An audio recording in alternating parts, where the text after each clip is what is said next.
Guys welcome back to my channel. So ఇదైతే part 2. ముందైతే baking వరకు చూపించాను, బట్ ఎంత టెంపరేచర్ పెట్టాలి ఏంటి అన్న చూపించలేదు, బికాజ్ అందరూ ఓవెన్లో యూస్ చేయరు కాబట్టి. సో నేనైతే అది చూపించలేదు. దాని తర్వాత నేను లేయర్స్గా కట్ చేసేసుకొని ఆల్రెడీ విప్పింగ్ క్రీమ్ విప్ చేసుకొని పెట్టుకున్నాను. నేనైతే ట్రోపలైట్ యూస్ చేస్తున్నాను. ఎవరికైనా స్టార్ విప్ కానీ రిచ్ కానీ దొరికితే మాత్రం యూస్ చేయండి.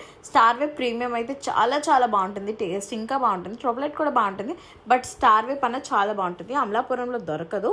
సో నేనైతే ట్రోపలైట్ బీట్ చేస్తున్నాను. దాంతోపాటు గనాష్ ప్రిపేర్ చేసుకొని విప్పింగ్ క్రీమ్లో మిక్స్ చేసుకున్నాను అనమాట, ఎందుకంటే అది మూస్ అవుతుంది, చాక్లెట్ మూస్.